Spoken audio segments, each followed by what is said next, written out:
si Rose at ako ang gaganap na Simon sa aming palabas na El Fili. Sa totoo lang, napaka-challenging ng role ko dito.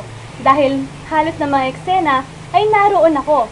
At isa pa, ang Simon sa palabas na ito ay siyang bida at kailangang mag-effort ako para magampanan ko ng todong-todo ang kanyang role. At isa pang problema ay lalaki si Simon at ako ay isang babae na gaganap para sa kanya. Sana magustuhan niyo ang aming palabas na El Fili. Maraming salamat! Bye-bye!